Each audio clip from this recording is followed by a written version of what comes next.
Welcome back. Welcome back, Chiefs. You were missed this weekend. Do you know what I love? It's coming out of this, like, Nick's like, I assume we're back after this? Silence. Then it's just like, welcome back. We are back. I was getting every one of those ads as we were reaching the end of the ad. I put on like that face where I'm like ready to talk in case I see myself turn up on stream. Rusty, Gravitas holding their own there for a while, and it seemed like maybe they could eke something out, and then you ended up getting very frustrated. Yeah, they started rough. They started very rough. The bottom lane started extremely rough in a 2v2 as well. You know, that was Beat's first game. But how as a do you support. play that bottom lane?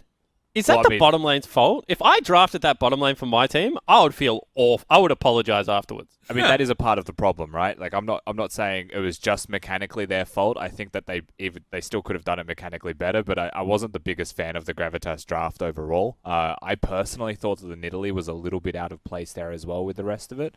And they played it like it was a Rek'Sai anyway. So I probably would have just picked the Rek'Sai if that was the case. Anyway, I think that they did well to bring it back to something close to even before they lost it again, considering how that started with some rough laning phase, especially from Kwaku again.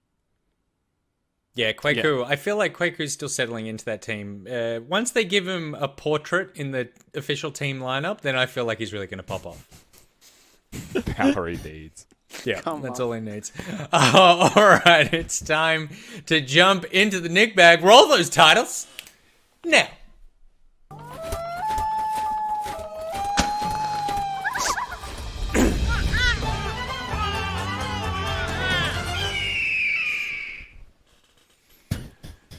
You're right. I do aggressive pointing, Skimmy. Look, see, I know you better than you think I do. You really do. All right, the Nick Bag. This is the segment of the show where you ask us to help fix your trash lives, and we do the best work that we possibly can. The first question comes in from basically all of Twitch chat that just says, Nick, what is wrong with your eyes? And that's because I am very tired. Not only did we make the mistake last night of staying up way too late playing Valorant, and I blame that on Spawn, but then also, my son decided to wake up at like 4:15 and then come into our room at 4:30. So that was a confronting, messy situation where I have been awake since about 4:30. Solo parent with the two kids all day until 10 minutes before the broadcast, in which I walked in here, and I assume there's now someone out there with them. I hope so, but we'll find out. So there you go. That's the answer to that question. All right, the next question, but segueing very smoothly from that question into Lady Dubsy's question. Considering having a kid, is it worth it? What's the hardest part about being a parent? Spawn, you wanted meaningful questions, and I feel like you got it. That is a meaningful question. Absolutely. Considering having a kid, is it worth it? Absolutely. Jasper has changed my life for the better. What's the hardest part about being a parent? For me, it's that I've realized how much of a hypocrite I am with everyone else. Yep. Because I never get angry or frustrated or annoyed at Jasper. Even like, and Jenna, it makes Jenna sick because I just love this kid so much. But like, if any of you guys ever did half the shit that Jasper did, my tether is like this short. Like it is non-existent, right? And I just go like to incredibly angry really quickly. So it's realized like how good of a person I can be and how much of a trash person I really am. That's good. I mean, I came to your house and I did a big poo in my pants on your couch, and you just lost it at me for some reason. I couldn't believe it. I mean, as the other caster who has children, at least that we know of, Skimmy, I would say that Skimmy, you sly dog. It is 100% worth it. It's the greatest thing that'll ever happen to you. It's also the worst thing that'll ever happen to you in the sense that you just go like. You've never swung between so annoyed and so overjoyed and overwhelmed with love in a heartbeat. The hardest thing is all the stuff that you already know about, which is like the you can't it's really not go sleeping. anywhere. Let's be it's not sleep. Yeah, it totally. But I would say That is definitely the hardest part. The no sleep is the hardest part. The other hardest part, which I hadn't thought of, is I now am just constantly worried about them all the time. All I do is worry, and it's the kind of worry that's like future worry. I'm not worried about them right now. Like I said, I assume someone else is out there looking after them. I'm worried about 10 years. I'm worried about like what social media is going to be like in 10 years and what kind of expectations my daughter will have on herself of how she should use that platform. I worry about the environment. I worry politically. Like I'm just so terrified for the world that these kids are entering. That's pretty rough. Rusty, But what about your kids? Oh, no, go ahead. You go, Rusty, first. Oh, yeah, sure. I've only ever been a parent of pets, not humans. I'm sure that there might be a blurred line there for some people, but with animals, I learned a lot more about one, ownership and taking care of something from a young age is very important. I actually think that even just with animals, learning a lot to care for something with all of your being is very important for your growth as a person, let alone theirs. That'd be my biggest takeaway. And the hardest part with the pets was the eye contact as they pooed on the wooden floorboards right in front of me in the morning as a hello every day for That is hard. months. That sounds awful. I mean, you're right about the responsibility about looking after like a living thing, because like kids aren't like a goldfish. Like if one dies, you can't just go to the store and buy one that looks the same unless you had twins. So that's the biggest one, Skimmy. Never change. No, my question was going to be an elaboration, really, more than anything. Like you touch on the idea of worry. So, like, how do you cope with that idea of, say, for example, We're not allowed to talk about that on stream, Skimmy. We both use the exact same coping method. We'll call it how do you say, orange juice for a lack of a better term. Say, run on down to the park, have fun with your friends. Like, can you go down to the shops and get me some milk? Right? Like, you've got this constant fear, like, oh, what if a car pulls out? Or what if somebody comes snatch them? You know, I feel like how do you settle those nerves, those worries? That's probably one of my biggest fears when I do have kids. You don't. You just like it's exactly the same thing, that your brain has a coping mechanism in the same way that we don't think about the fact that we're all going to 100% die. Like if humans walked around constantly thinking about the worst thing that will ever happen to them, which is the fact that they will stop existing, then no one would be able to function. So you just push the worries to that little box, and you compress that little box down into a smaller box. You just Have push you it heard deeper, Turn It Off deeper by- and deeper. Have you ever seen the Book of Mormon, Skimmy? I don't know. Yeah. I haven't. I have not. Just turn it off, mate. Yeah, you just take that little Flick box the and switch. crush it. Got it. All right, so Lady Dubsy, good luck having a child. Let us know how it goes. Very cavalier with just considering having a kid. I like it. You're just diving into this head first. Next question comes in from Oast Carbon. My housemate spends every weekend screaming in his room. When should I be concerned?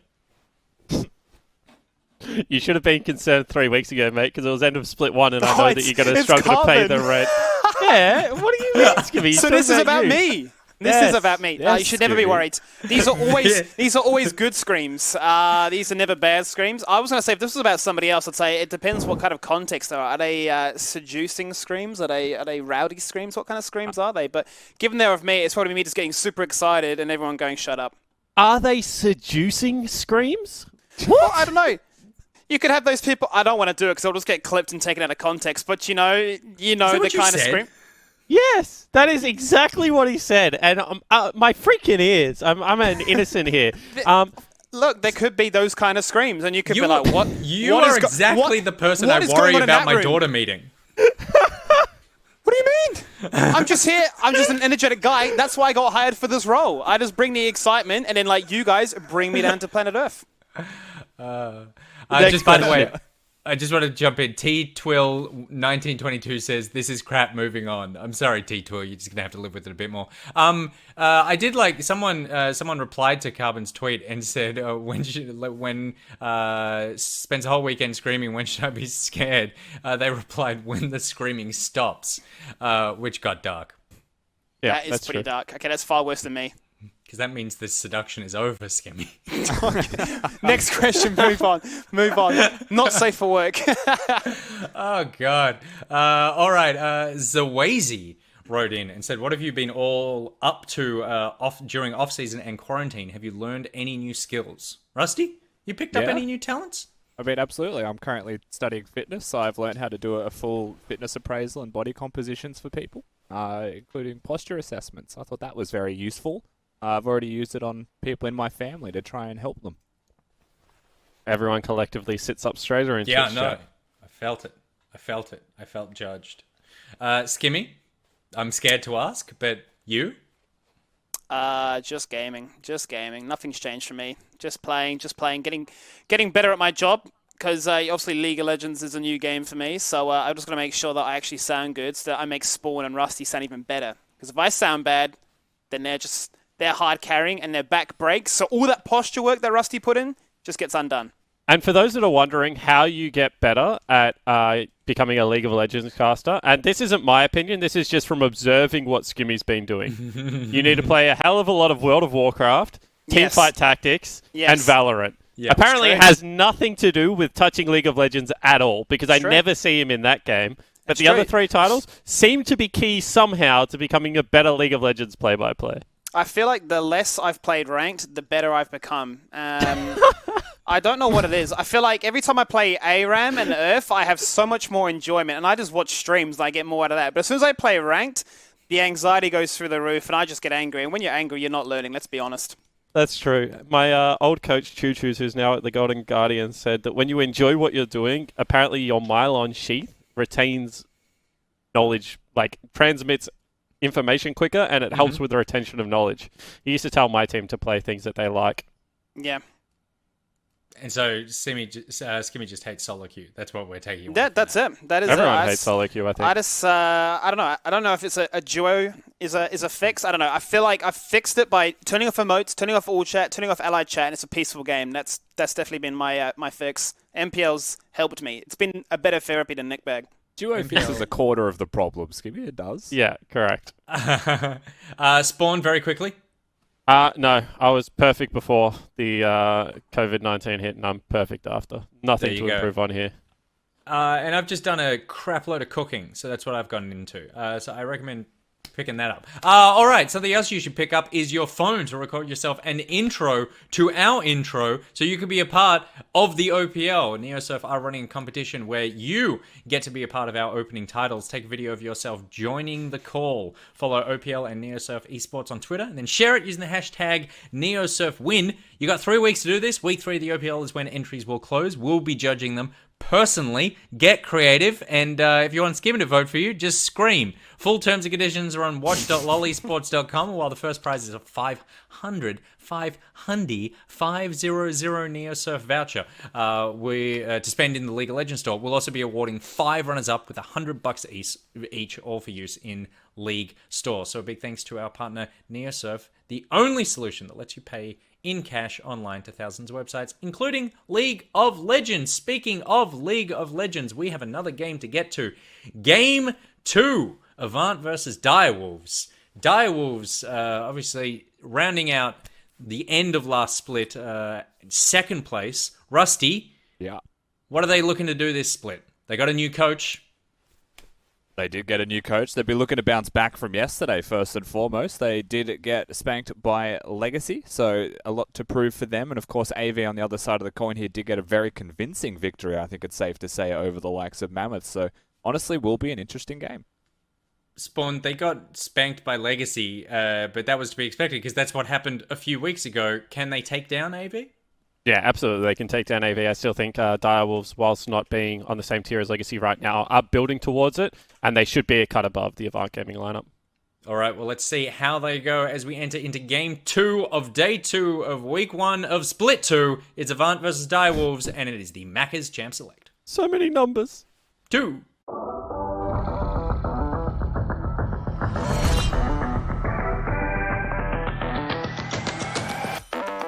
What's up, guys? It's me, Sean here. I'll be joining Direwolves as a coach alongside Cupcake. It's been 2 years since I left Direwolves. During our run, we won 4 OPL titles and went to every international event. It will be exciting to join Direwolves again in a different position.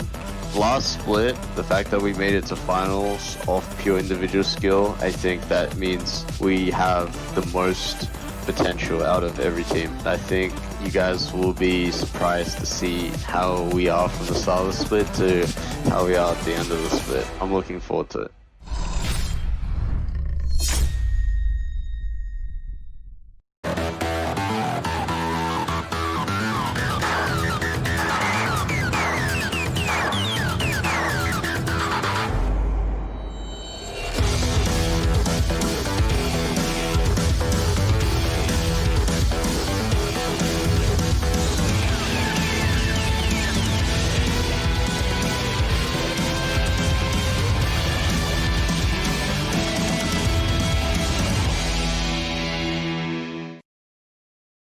Right, it is time for game number 2 of the day. The Direwolves up against Avant Gaming, who have brought in Violet. Gunkrab's back on the bench, and they've subbed in Violet. They've had that flexibility, all split one, to sort of bring in what AD carry they prefer. And we've always been a big fan of Violet and his aggressive nature and his ability to sort of pop off when given the opportunity.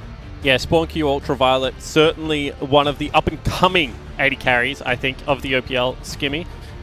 This is a kid that obviously they started playing him against the bottom 3 teams, I think it's fair to say, and now it's actually Gunkrab that is going to be getting played against those teams, and Violet stepping into what you would call, I guess, the starter role if he's playing against the Direwolves as of right now. Obviously think there's a good stylistic matchup there against Vital. And already into a very interesting pick ban, because this Fiddlesticks seems to have jumped out of nowhere in terms of priority and is getting banned away. And Yuumi, a champion that we have not seen all that much, but if you frequent certain websites like Reddit or Twitter or anything else, you see an incessant amount of complaining about, has just been first picked.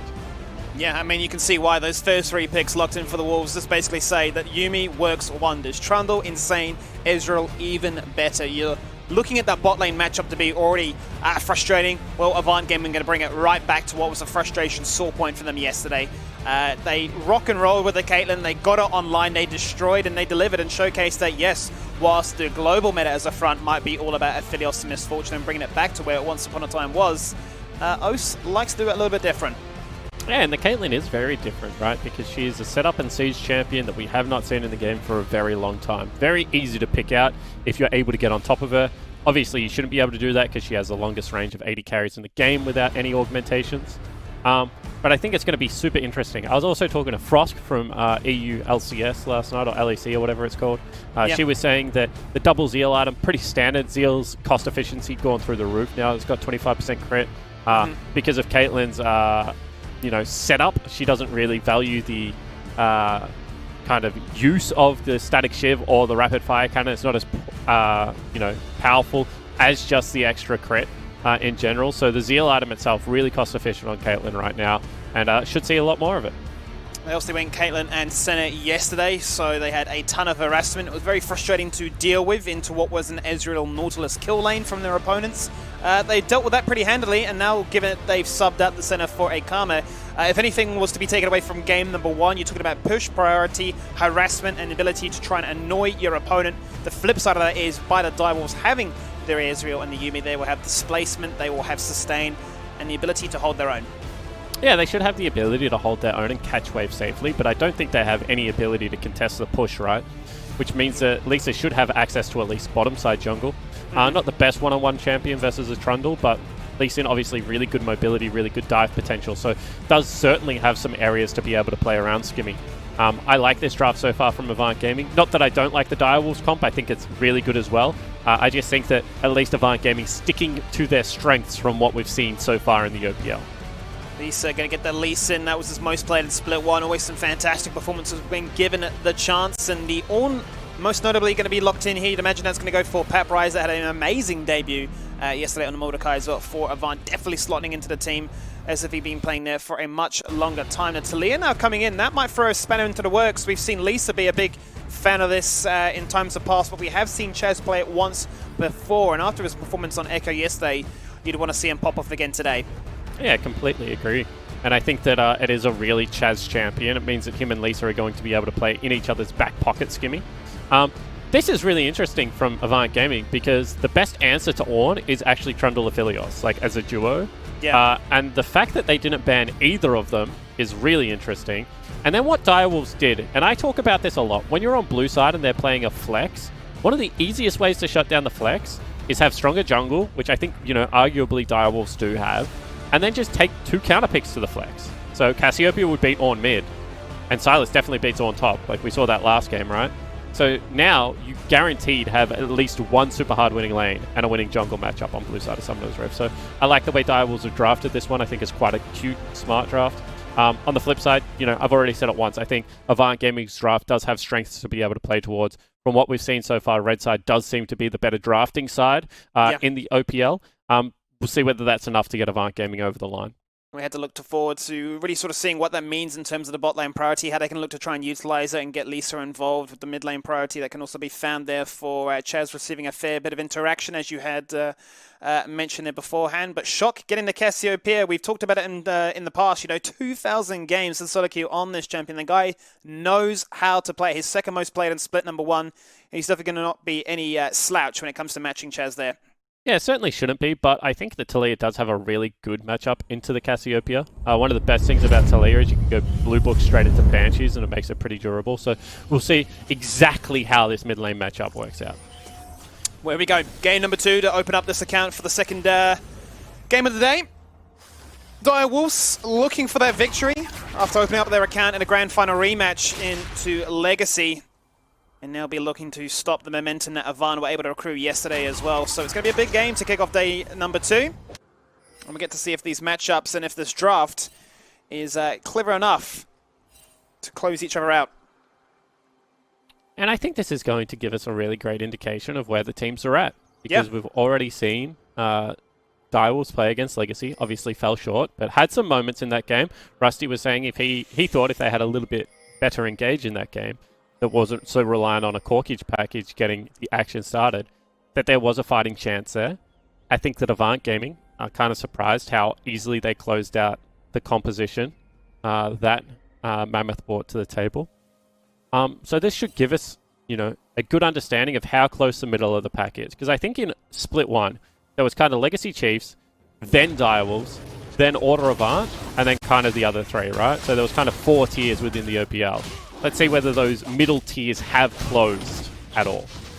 Definitely was a big disconnect. You could feel it. The results weren't all representative of the standings as such. There was a bigger narrative to be unraveled.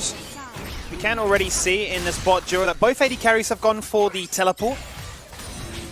So we may now see a fair bit of action here, respecting the fact that there will be harassment galore, sustained to match. And the ability to spam that mana on repeat to come back and go unpunished. Mir just going to flash it in as the pillar connects. Looking to try and assert some early dominance on Chaz and get Shock on the road and online. Yeah, and this is what you expect from Mir. He one camps into jungle gank nearly every single game.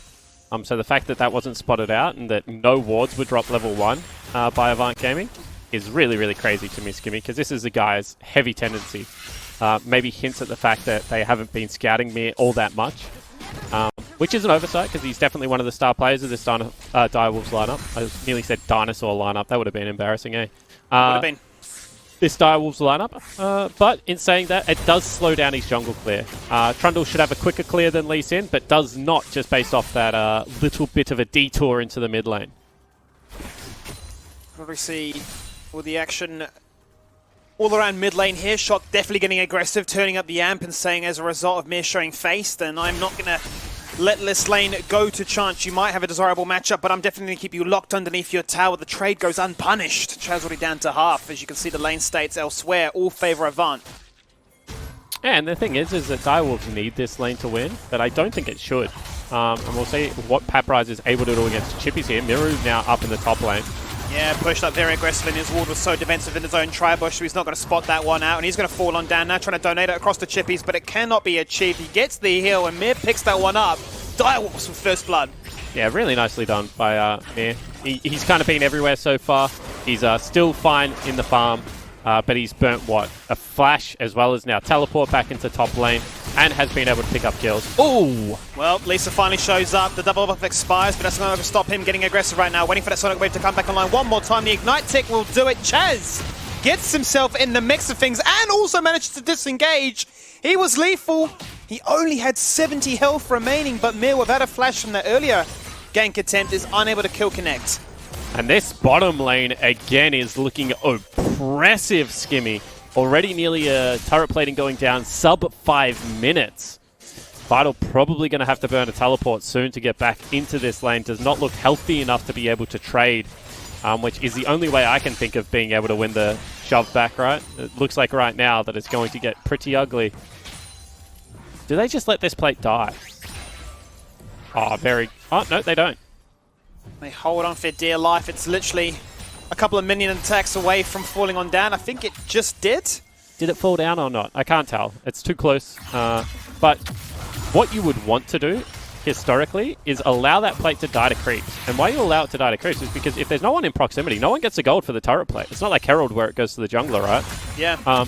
And what that means is, you know, those first 3 waves that they played for the advantage, sure, they get the 12 CS advantage, but they don't get the big advantage of the turret plate, which is just, you know, BL, I guess, in the long run. I wonder what's going on at Avant, though, Spawn. I mean, the fact is we've had 2 games, 2 different AD carries, both instantly locking in the Caitlyn.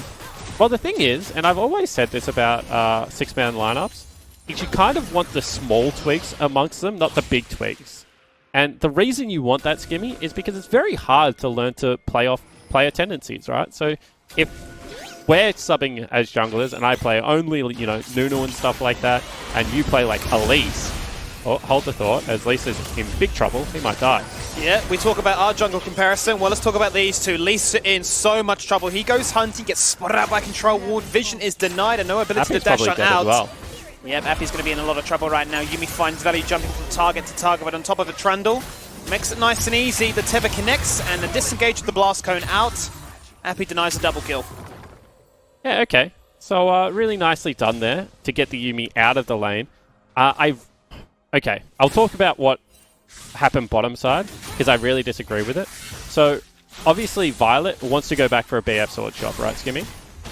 So what he did is he fake recalls and has to stay for, because it's 750 gold, 900 gold for the tier and 1300 gold for the BF sword. So he has to stay an extra, 400 gold. But by doing that, he gave up so much pressure. And because they didn't maintain the shove and they didn't get the BF sword by continuing to shove into just the tier, that means River's gone, that means Miro as well as Decoy get access to that portion of the map, and they actually get themselves a kill. Which is pretty crucial at this stage. You can also see the turret plate did go down, so Violet not the beneficiary of that one. And it's a 700 gold lead, despite the fact that they should have been winning multiple sides of Summoner's Rift right now. Meanwhile, top lane, Chippies has actually altered the top lane wave, it looks like, Skimmy, because Paprise has swapped over to the Spellbook Ignite, which means that he is definitely looking for the solo kill one-shot. Wants to deny Mob that opportunity, but as you highlight, yeah, back in that bottom lane, the fact of how things were, yes, there is still a significant CS advantage, but the lead that was there as a result has definitely been shrunk as a result of the kill being achieved. And with that jungler going on down, they were able to get themselves the very first dragon of this game. That doesn't stop, though, the overall outcome here in the bottom lane. The harassment will still continue, and the BF Sword versus a tier definitely work wonders as they look to trade health as the major resource to keep themselves in with a fighting chance. But this is what should have been happening. And I think that if you just base on a pickaxe, this can still happen. But I just think that BF Sword buy is technically the best buy. This is where you have to be really careful in League of Legends, because technically they're now further ahead bottom lane. But it's just like, what did you give up in that 2-minute window where you weren't ahead, where you're actually down on a shop? Can become really crucial if you make that mistake too many times. Let's see what it actually means right now, because Mir, as a result of all things said and done, has actually really accelerated himself into the driving seat. The first one to hit level 6 between the two junglers, up by 11 CS. It's a significant camp clear advantage that comes online as the 8-minute mark is around, and he's in the vicinity to look to capitalize on a Herald. Lanes are in a good situation given the fact that Chippies has been pushing in and Shock's got the lane neutral. And even though it only looks like Mir has one more kill participation than Lisa, so, Lisa's been fairly active, you have to say that given how this early game has gone, it's actually Mir that's been everywhere. He was mid lane burning a flash, top lane picking up a kill, then back to mid lane for a skirmish they unfortunately lost, then teaming up with Decoy for bottom river control as well as the Dragon. Now he brings his, bottom lane back towards Rift Herald. They're going to look for, actually, a second objective this game. And I think across the board, right, Mir is really putting the screws into this Avant Gaming lineup. Pretty much all of the advantage right now has been from what he's able to achieve, and Shock's good laning. Such a beautiful performance to start off their second game of this weekend, and the teleport comes in and pays off dividends there. The ability to show face and guarantee that that Herald is acquired. The enter teleport bot side to make sure that you don't miss out on anything. He is going to be 1v2 right now. We see what can happen when a Caitlyn and a Karma can go to town. They're completely zoning him away. He's only able to pick up as many bits of CS as possible with those snipe shots from afar, but the rotate may come through River. Lisa's going to make sure that he is unable to try and join and get collapsed upon in a pincer maneuver. They want to try and reassert themselves in control of this River as to what was their original game plan. Yeah, and that was pretty smart from Avant Gaming. That probably got them another turret plate there. The fact that they cut off the Yuumi from being able to join bottom side with just Shock. Had to bring Mir once again to the play. But you have to just say across the board right now that they're getting themselves advantages everywhere that isn't in the bottom lane. And I think that Yuumi will outscale the Karma. You know, we talk about this all the time, but Yuumi not known to be a lane bully. Karma certainly is. But the heals that come out of Yuumi later on in the game, and the fact that she just boosts people's stats for pretty much free skimmy, as well as the fact that she's untargetable, does give her that advantage. I will say, however, if bottom lane turret falls, this Caitlyn is going to become a real problem again, because it's going to be Stormrazor Caitlyn, and we've already seen how obnoxious that is to deal with. Give me an absolute monster. I mean, you highlighted before about a 700 gold discrepancy, but that's completely shrunk as a result of coming back, now having a lot of control with Lisa's influence to now guarantee that turret. That gold lead that was there before is now completely destroyed. It's up to Diabolus now to respond in similar fashion, and Chippy's has definitely been bringing the pain to Paprise ever since that first blood attempt. He has been zoned underneath his tower. You take bot, but we'll take top. Yeah, however, that's a 3-person shift, and you know they do lose a little bit of farm in the mid lane. I think that this is a fairly good play coming out of the Avant Gaming lineup. They're also going to keep their duo bot still, just because of dragon positioning, so I don't know whether this is, like, it's a trade, sure, but I think that Avant won out on that trade just because they didn't have Rift Herald and they still got first turret, Skimmy. So I think, you know, all things said and done, still 1,000 gold lead going to be there for the Direwolves, but I don't know whether anyone is strong enough to deal with this Caitlyn right now. And that was the point you highlighted before. Yeah, there's the 1,000 gold lead as a team, but single-handedly on Violet's Caitlyn. That's allowed him to get the Stormrazor online nice and early. They may, as a result of all this bot lane bro, look to just try and start off the Dragon and say, you cannot contest. There's not little that you have left in the tank. You actually saw Chippy there on the minimap use the ultimate once again as a wave clear opportunity, so he can now go for the reset and get himself online with the Proto Belt. And it's nice when teams agree with you, Skimmy, because you can see that Chippy's actually just says, no, I don't want to contest that either. I'm going to use ult. You know, already Vital deploys to mid and says, we're going to have to go into a 1-3-1. So I think this is actually quite smart from Direwolves. They are second to this play, so they might lose a red buff or something like that. But what they've been able to do off the back end of it is pick the perfect lane deploys. They've now got Cassiopeia into an Ornn, and that is going to be miserable for the Ornn. Let's see how the Direwolves look to try and hold themselves in this situation, given that the Caitlyn has now rotated through to mid lane to continue this aggression, be the bully that a poking composition does present. They are now going to look to try and mirror that by having the Direwolves duo here as well, but a 4-man rotation could present a ganking opportunity here. But it's about what they're giving up. Look at top lane. Look at Cassio just continue to push into Paprise. And again, Mir just always shadowing this Ornn lane because he knows as soon as he ults Ornn, they can dive it, they can take it down. It's not the tank that it is, you know, without that champion on Summoner's Rift. I think it's a little bit crazy that so much attention went towards this Ornn pickup, and yet they still gave over 3 of the best answers against it. A lot of vision in that top side jungle as Mir is just waiting, hoping that someone comes through for that rotation so he makes an easier acquisition. He's able to now achieve himself a red buff still. Still the pressure mounts and continues on to Paprise. It hasn't been, his job has not been made easier, that's for sure, by switching up between a Silas and a Cassiopeia. Turret plates fall on down, and that's Mirror's invitation to drive on by through mid lane again with the red buff online. And Decoy an easy invitation to switch between the Ezreal and Trundle. They do keep that gold lead, most importantly. Yeah, game really stable, however, now, Skimmy. I think both teams actually doing a really good job.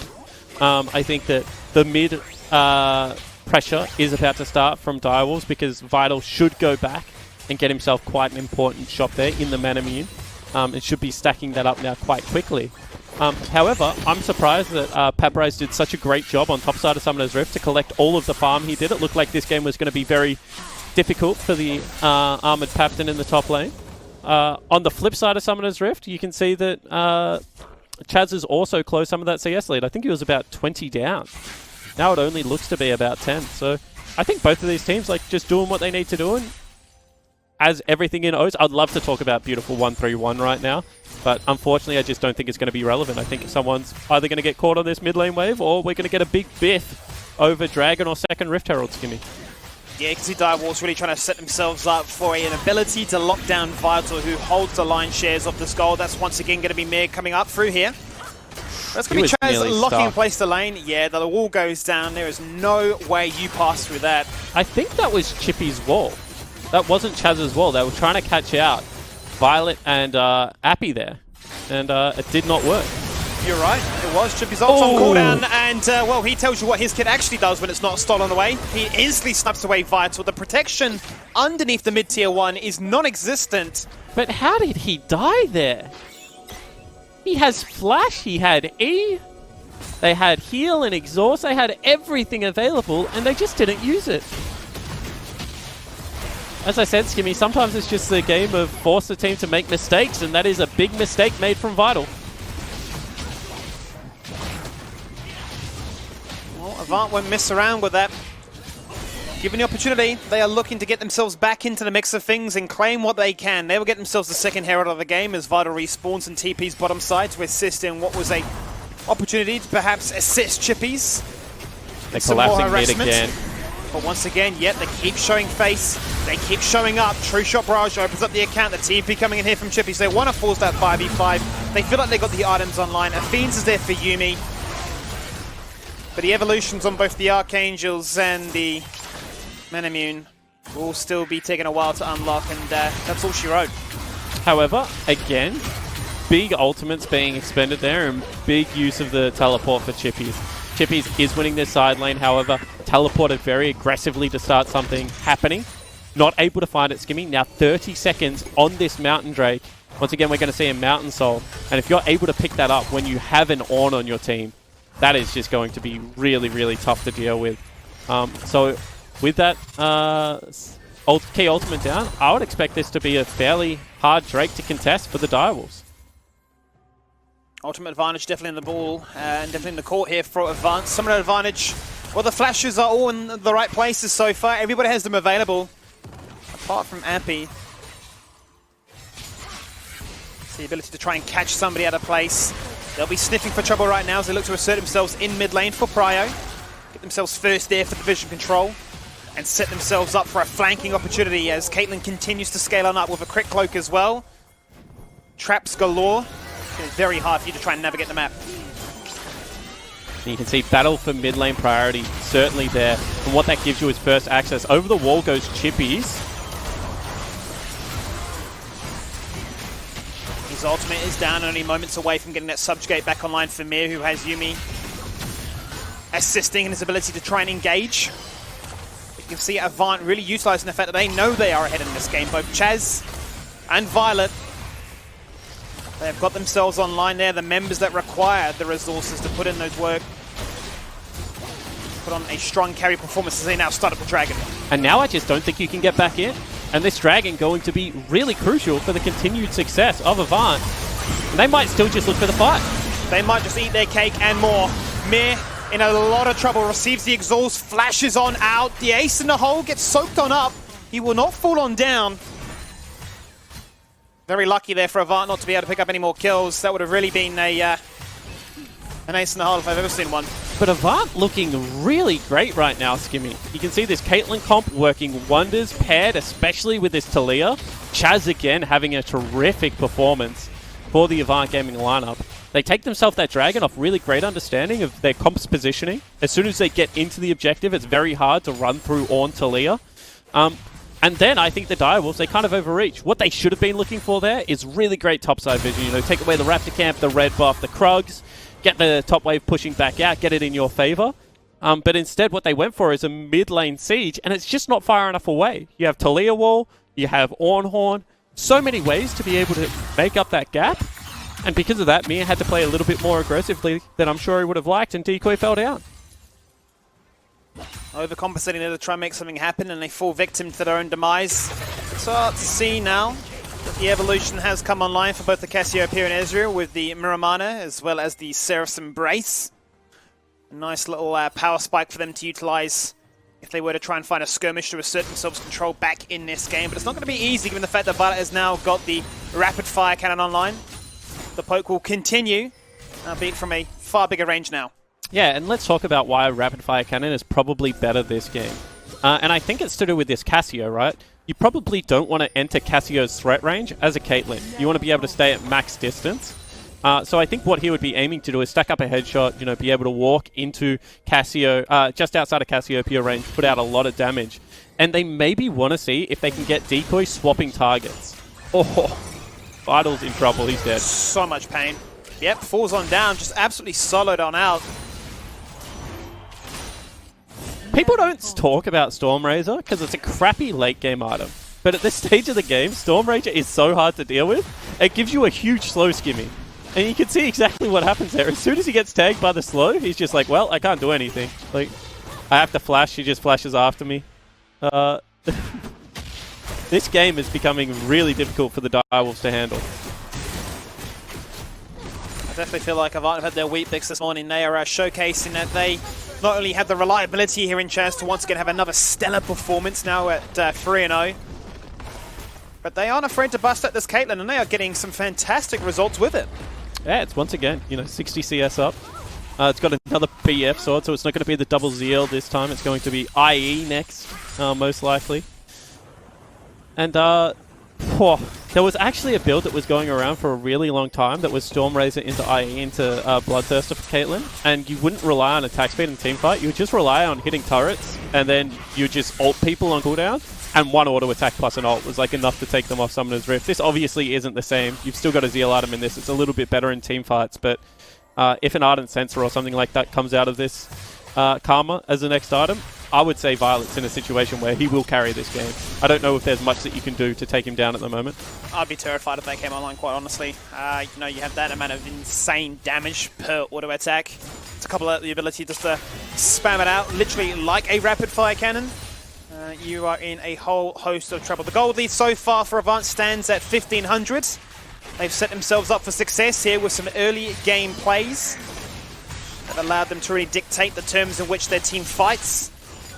And you can see that Direwolves really want the fight now. They're continually pinging out this mid lane. You can see the collapses come in again. However, Chippy's caught out. Chippy's is the one that is in a situation where he's forced to try and disengage. You can see that the tempo is starting to amp up a little bit with a minute now on that third dragon. That would favor Avant for a soul point. Had to burn the flash there, which is really crucial. Because you can see already that they have very few ways to get into this fight. Ornhorn plus Silas Flash would probably be one of them, Skimmy, but it does not look to be all that successful right now. Pabrise will not have his Ornhorn, but Chippy's has, so you've traded a flash for an ultimate from your opponent. Mid lane dominance is the priority right now. Ooh, very difficult for them to try and actually get into this trap, however, because there are traps, and there are more traps. Everything thrown between both Chaz and Violet, making it very, very difficult to try and lock somebody in place. The final chapter from Yuumi, a nice idea, but a very easy disengage for Avant to walk away from. Yeah, and I mean, again, how do you just... Oh, here they go. Oh, they're going to try and force it this time now. What can they find? What can they deliver? Chaz locks in place too. Paprise the focal point. He disengages and flashes on out at 50%. True Shot Barrage pads their health bars, but merely tickles them, quite honestly. The sweeper is coming on down to try and control this vision, but it's light work for Avant just to walk straight from their shrub and back into the mix again. Mir forced to flash away. Flashes are being burnt like candy. Ace in the hole. Will come on out and shrink their health bars even more. Decoy's work is cut out for him, and he is out of mana. Direwolves cannot contest again. And he's only a Yuumi, Skimmy. Only a Yuumi. Imagine saying that in this day and age. Imagine saying that, but imagine being this Ornn who is surviving through the subjugate at the moment and still racking up Mountain Dragon. I think He just doesn't care. this is one of the games where you can be really greedy in your Ornn itemizations if you are Papyrus. Normally, I'm all for the support Ornn builds like the Lockets and the Knight's Vow, but I think this game, just given the fact that we know they have to run past him to be able to get onto his backline, there isn't really a flanking option coming through for the Direwolves lineup. I think Papyrus can just be as greedy as he wants to be, Skimmy. Because you can see that he's not really dying in these exchanges so far. And you can see that, you know, Avant are very content with the way this game is going. They can really respect that it's Direwolves that are feeling the pressure, the burden to try and make something happen. And they're almost welcoming that invitation, given the strength of their key carries. They can see that any single time Direwolves try to force that initiation, there is a trap, there is a ability to lock somebody in place. There is a chance for Violet just to find another 1v1 solo kill here on Vital.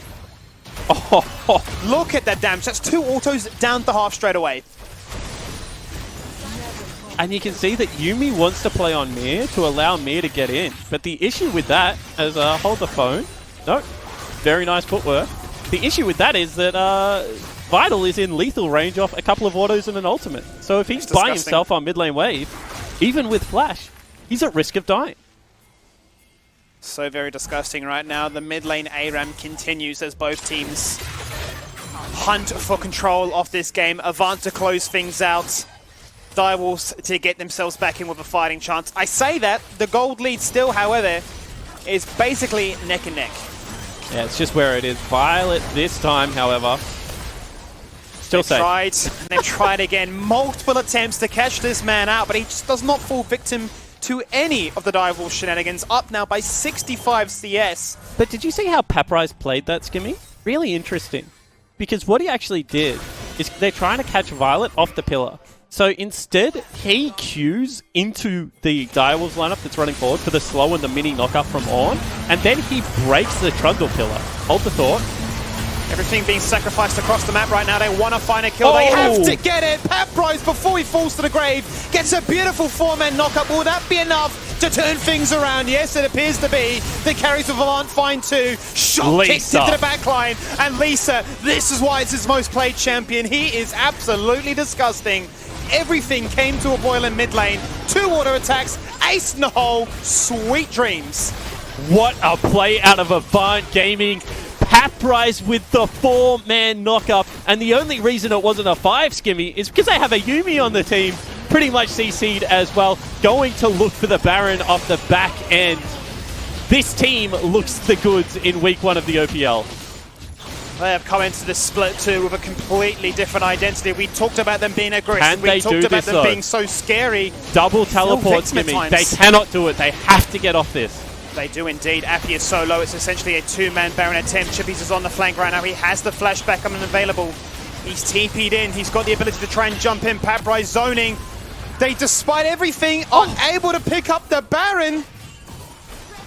Direwolves very concerned right now. True Shot Barrage does absolutely nothing. It reveals members as Chippy's had that flash, but he burned it as soon as he revealed it. Okay. Maybe they can. I thought that Shock was going to be slightly quicker on that teleport, but it's not the case. And they're able to take it down. Let's take another look at this play, Skimmy. It's all about the fact that they spot Talia on top lane wave, so they want to go bait the Baron. You know, walking into enemy vision, always dangerous. Less dangerous if you're the Ornn. And you can see they knock him out of his short dash, but a really great flick. And then Papyrus's Ornn Horn is onto everyone. It actually was 5 because Decoy wasn't inside someone as it happened. And that's crucial because he was CC'd. He couldn't re-get inside the Trundle, which means Trundle receiving no healing. Beautiful display of Lee Sin mechanics right there. And then the march forward continues. We've already mentioned it, but this Caitlyn is 2 auto attacks and an ult away from killing Vital in every single team fight. And Shock thought he had it there with the 2-man petrifying gaze. It could have been the turning point, but Lisa said that there is no chance for a comeback here. The roundhouse kick securing the deal in that one. Avant now find themselves with a big gold swing, one that they've been searching for all game long. That puts them with a significant buffer lead now, 4,000 gold across their counterparts, and we are back to the ARAM shenanigans once again. 10 seconds, Soul Point, Papyrus, an absolute behemoth. Yeah, he's unkillable at the moment. You see, Void Staff has to be picked up for Chippies. That means that he's just absolutely butter against this Caitlyn. In fact, everyone is at the moment, Skimmy. You see, they all have to run away.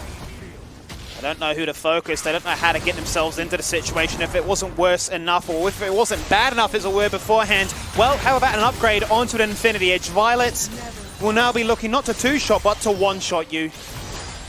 Baron-inspired minions will definitely give them the control. An easy rotation through to this dragon. Can they find it? Chaz definitely looking to try and deliver it. Ace in the hole! And the Ornhorn for a delivery. Oh, Chippy's destroyed. And not the score he wanted, absolutely not. Did you used to watch the Royal Rumble, Skimmy? I did not. Okay, like there were moments in the Royal Rumble where there would be all these guys in the ring, right? And the way you get out is you throw them over the top rope, and then someone, you know, like Dave Bautista, just a huge wrestler, would come in and just turf like 20 people out of the ring and just be standing there by himself. And that's what's happening with Paprise at the moment. It looks like the fight is so even, but as soon as Paprise uses his ulti, everyone just has to bail out of it from the Direwolves. There's just nothing they can do about it. They can't stand and hit and take the damage from Violet if Paprise uses a big CC. Violet's just too strong, and Paprise's CC too impactful at the moment. What an insane outcome we have here. Oh, and they cut them off. Block them. Oh, it's beautiful. Chaz playing out of his mind. If you want to come defend this bot lane, you're going to have to recall. I tell you that much. There is no access point here. Violet. Direwolves trying to make something happen. They've been searching for Violet all game long. He's in touching distance. He's at 10 health. They still can't find him. The man does not die. The Mountain Soul comes back online. That gives him his shield. Paprise once again takes on the world. He's getting 5-man stuns after 5-man stuns. Welcome to Avant. Welcome to the OPL. This is actually so funny to watch, Skivvy. What an obnoxious comp that we see in week 1. If people thought the Pentanet comp was hard enough to play against, imagine trying to engage on a comp through my Karma, gosh. Lee Sin Kick, and on, as well as the pebbles from Talia. Violet just literally escapes by the skin of his teeth, and Paprise still taking members to the grave with him. These guys are breaking me right now, Spawn. There's nothing to be seen or said as Avant are destroying in their second game of the opening account here for Split 2. 3 Mountain Dragons, a Soul as well. Ornn will continue to deliver the goods.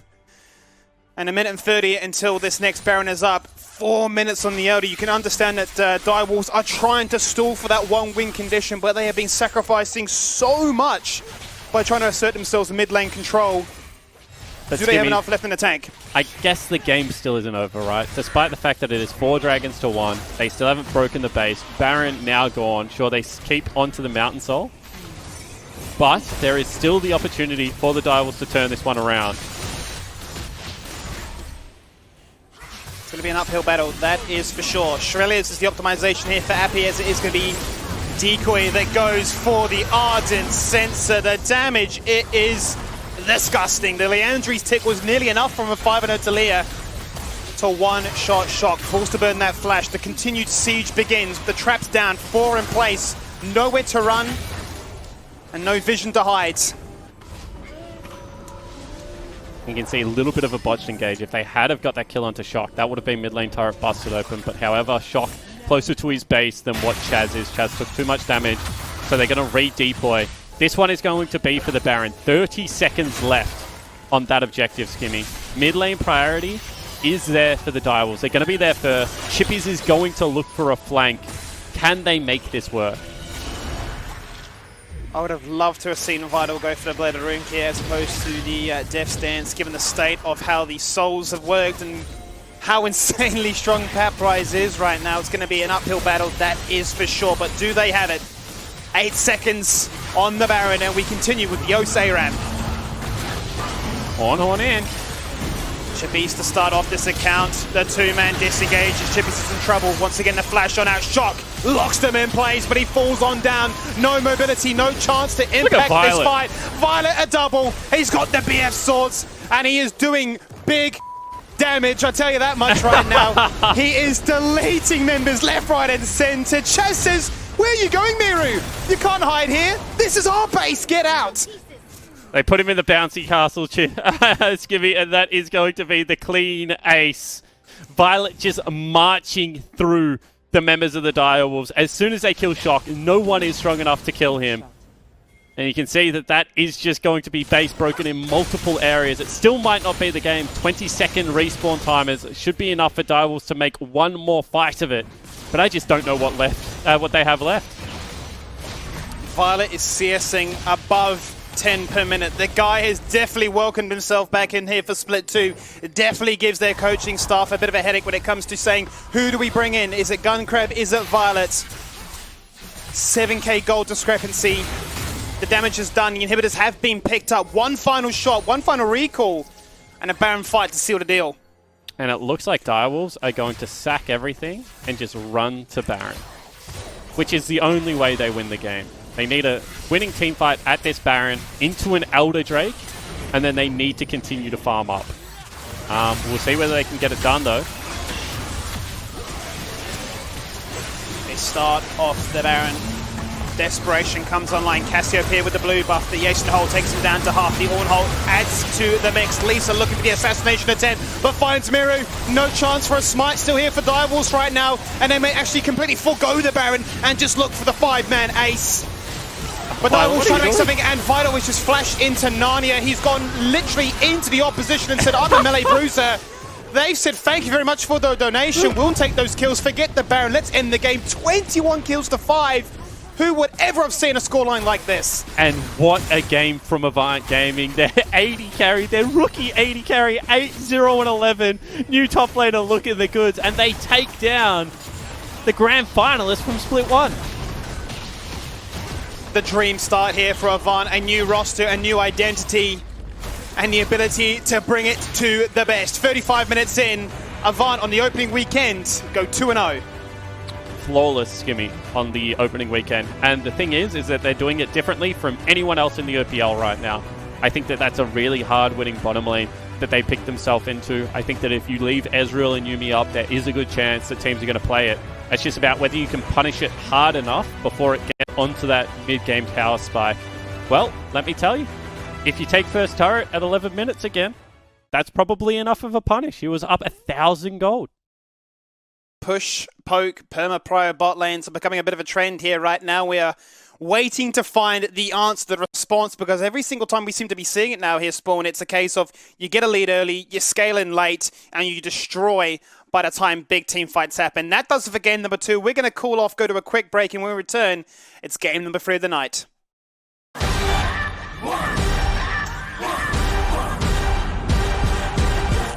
Today is the NeoSurf Cup, and we're going to be playing against Misfits, so hopefully we can bring home the win.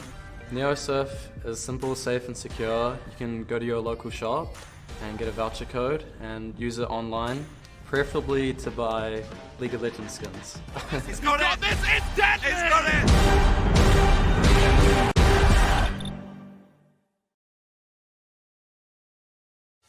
Welcome to the 2020 OPL. I am Nick Boy Richardson. And that's a beautiful hemo play, gone to multiple members. He gets himself a double kill. It's Raze doing what he does, the team fight king.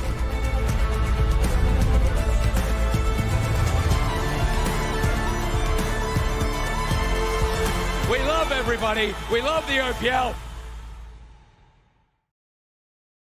If you're craving the taste of your favourites, head to Macca's for a fast, safe and contactless drive-through experience.